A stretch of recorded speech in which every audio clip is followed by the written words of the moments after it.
Okay, morning everyone, and welcome to our 16th annual Learning and Teaching Conference. So I'm delighted to welcome you here to a quite dreich Glasgow actually today, but at least it's not raining. We've got a very full programme today. I'll drop some links to all of the web pages in the chat as we're going on.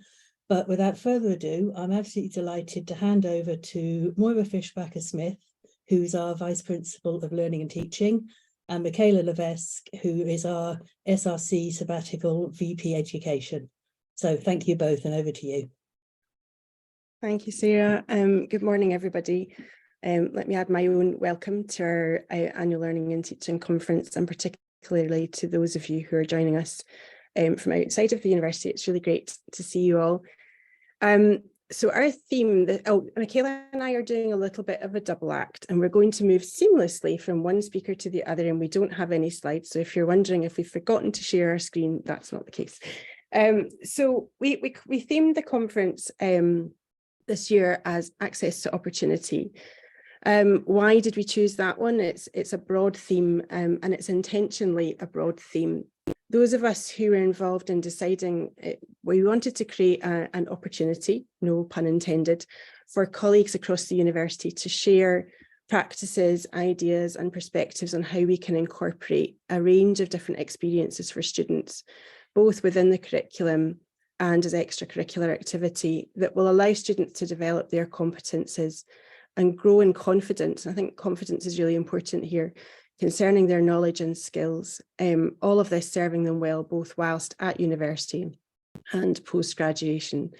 What we didn't think through at the time when we picked that theme, though, was how hard it is to talk about opportunities without tripping over the number of times that you talk about opportunities to create opportunities, so be warned. Let's make a note to not select the theme for next year as building challenge into the curriculum, because that is just way too many challenges and opportunities for us to be dealing with, I think.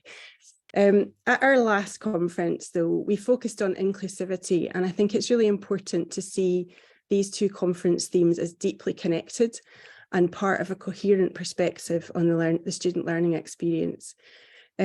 As many of you will know, since semester one of this year, we've had several work streams in place to progress the ambitions of the learning and teaching strategy.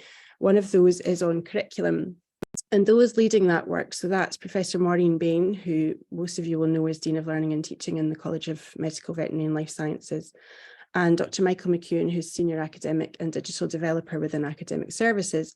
They very quickly coined a phrase that I think sums up what's really important here. And what they talked about was that we are focusing on the curriculum for life. And I really like the way that that's expressed, and I'll say a little bit more about that.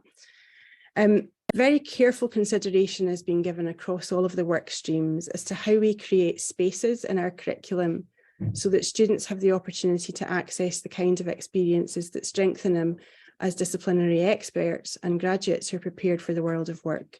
So Maureen, Michael and the work stream members are asking whether within a degree, for example, every student has the opportunity to study a curriculum that provides evidence of working in communities. They could be global or local communities, opportunities to solve global challenges, opportunities to demonstrate connections with industry, the workplace and the wider curriculum, and to be able to work on interdisciplinary projects that help students develop skills for life. And they're quite big areas for us to think through. Before I continue, though, it's really important to note that I'm not suggesting, and neither are the workstream members, nor I believe is Micaela, that we don't already provide a range of experience for our students that mean that they're not already prepared for the world of work. But I think consultations during the development of the learning and teaching strategy did really point quite often to the inconsistencies, perhaps in quantity of and equality of access to such opportunities. So that's really where we want to focus. And we do have a tendency, perhaps in some degrees, to rely perhaps unintentionally on extracurricular components to be where particular types of skills are developed rather than within the programme itself. And as we know, we cannot rely solely on extracurricular activity to augment the degree experience and to be the place where employability skills are developed, where students work collaboratively or engage in creative problem solving and so forth. because that isn't inclusive, and it favours those students who can engage outside of the expected study times and commitments, but then effectively can create a gap between those who can and those who cannot. I thought it would be useful for me to just share a few of our, I'm going to say, little known statistics that say something about the student population. Now, these data are based on either 2021 or 2021-22 HESA data or 22-23 HESA data. And I'm just using them to paint a picture. There will be some students who are in multiple categories, but it's just to give you some things to think about as we go through the conference today. So broadly speaking, around 2,300 of our Scottish students are parents and or carers or relatives or friends. So just think about what that means for the types of opportunity that they can engage in. Roughly 17% of our undergraduate students are more than 25 years old. So when we continually reference school and moving from school into university, actually there's quite a large number of students for whom that's a not immediate experience. And I'm talking about undergraduates, they're not postgraduates. Our widening participation students count for around 2,200 of our undergraduate students. So there are obviously challenges for those students in terms of access to opportunity. And students who commute more than 40 minutes each way from home on public transport account for roughly 8,000 of our students. Now, that's not particularly accurate data because it relies on students having updated their term time addresses, and we know that well-intentioned though they are, they don't always follow through on that. But it gives you an indication of scale. 40 minutes isn't too bad, but around 3,000 students have a journey time of more than 70 minutes one way. So if we think about what that means when they're relying on public transport, much of which finishes early at night times, or travelling to exams, we've just got to factor in some of those considerations. And then finally, students declaring a disability. We have around 6% of our top postgraduate students and around 14% of our undergraduates, so about 11% overall of our student population declaring some kind of disability. And of course, many of those will be hidden disabilities. So these are the sorts of considerations we really need to take into account when we're framing and thinking about designing opportunities for students into the curriculum, and that balance across other activities outside of the curriculum. And I'll just come in there for a little bit because when Sarah and Moira first were talking to me about speaking at this conference about the theme of access to opportunity, I think these student groups are exactly the people who come to mind the most for students, because even if they themselves aren't a member of them, I think everyone has their friends, has their community that they see struggle with some of the access to opportunities for these groups. And especially as the variety of lived experience that students have when they're entering the university continues to increase, I think that the opportunities students have has grown and continues to grow. But for students, I think there's a lot of conversation about how to find the right opportunity, because as there are all these projects trying to support students from different backgrounds, at the same time, there's always going to be so much intersection between these that there's no way that one individual project will be perfect for a student. So one of the things that came to mind for me was about the structures of support that are needed in order to connect students with the access to opportunity. So because there's so much variety, there has to be that level of individual consideration to help students match up with the proper program for both their life, but also for their professional goals. And one of the things that I'm really interested in coming from this conference and people being able to discuss is what systems of support have to be in place in order to get students to those opportunities, not just making sure that the opportunities are suited to them, but that they have the guidance on the way. Because there's so many different lived experiences that even if there is the perfect opportunity for them, it's hard to identify what group students should be looking for. So looking at those structures is something that I'm really interested in. Thanks, Micaela. So from what Micaela has said and from what we know, obviously students have all sorts of different commitments outside their university lives, and university study is just part of their whole life. And obviously when we design things, we tend to think about that kind of time that they're with us. But what we really need to do is, as we design curriculum, is think about that outside commitment as well, but also recognise that those outside commitments involve responsibilities, time management, communication and collaboration, decision making, and so many other skills that they develop, so key skills for life.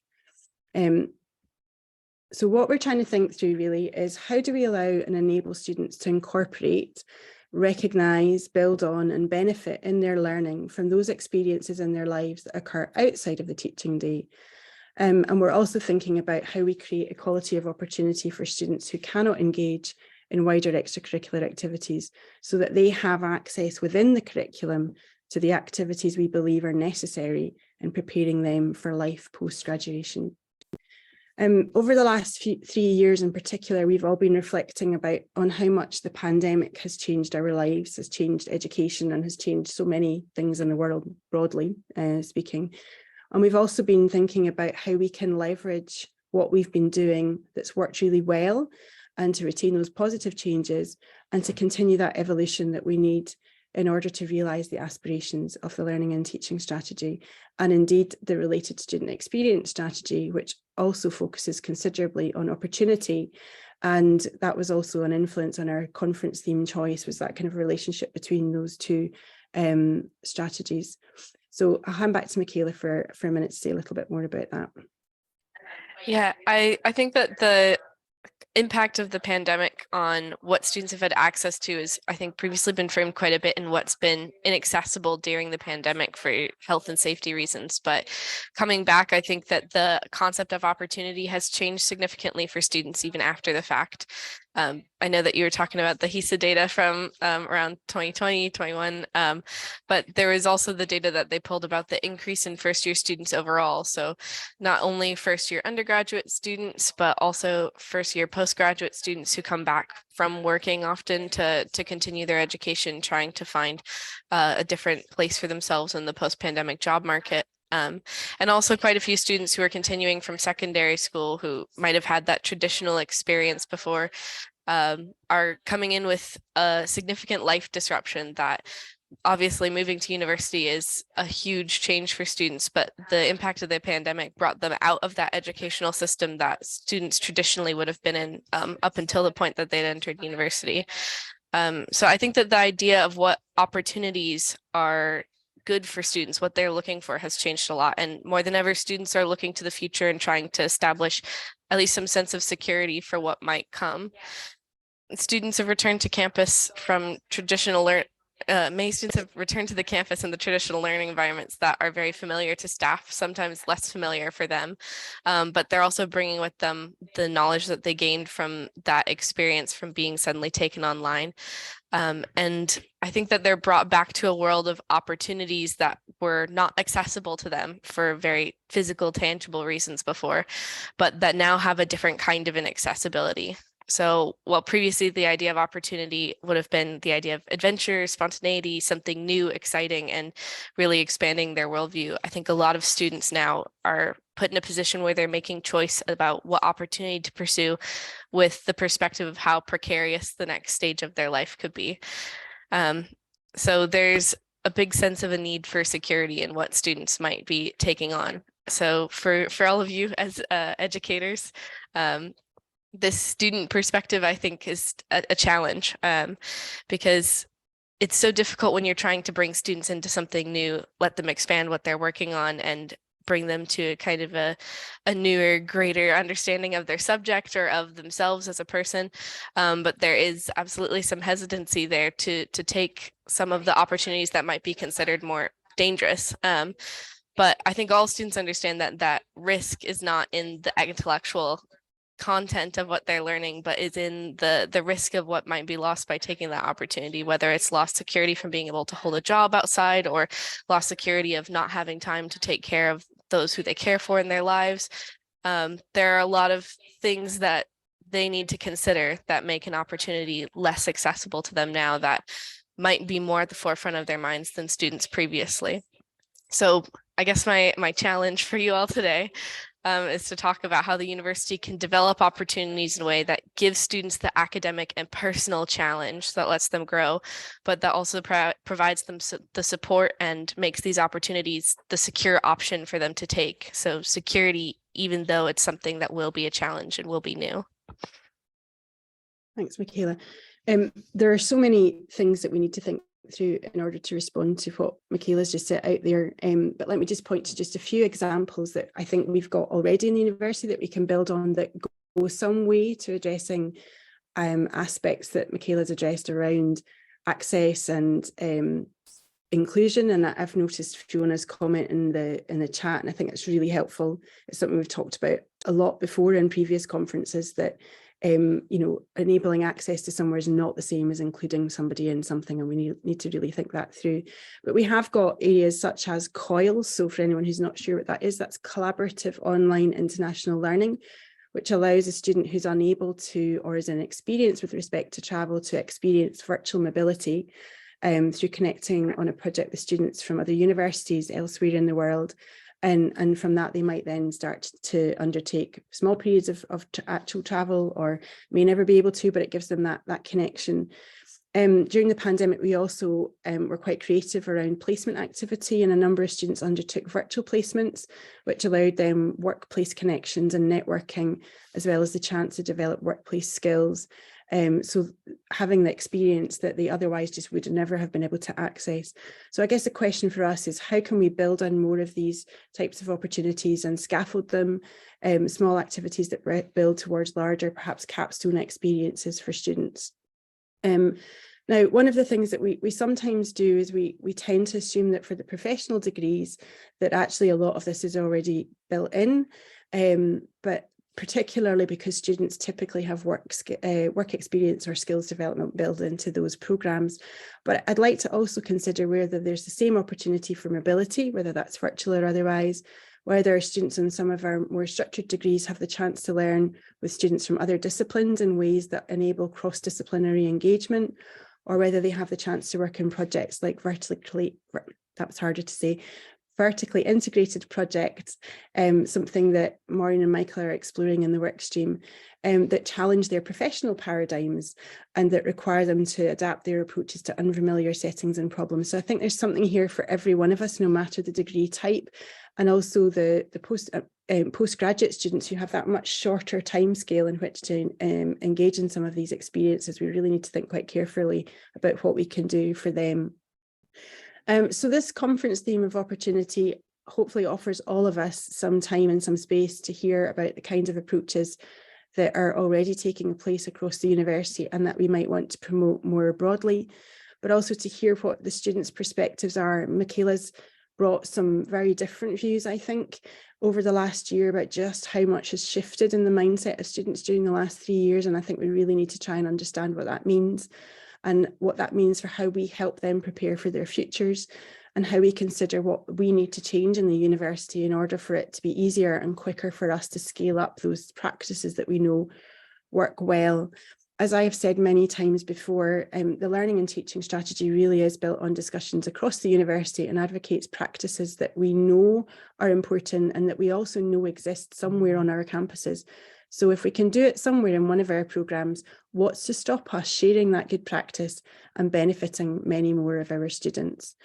When I was asked by a colleague shortly after they joined the university how I thought we should be measuring the success of the learning and teaching strategy, she and I agreed that we wanted to hear really powerful stories of changed lives, of enthusiasm for learning, of students making a difference to the city of Glasgow and beyond while studying for their degree. And we already have so many amazing accomplished students who do exactly this alongside their studies. And we've got so many brilliant innovations and ideas for more opportunities, accessible opportunities, and equality of opportunity to access opportunities. Just thought I'd illustrate that point I made earlier about the conference theme.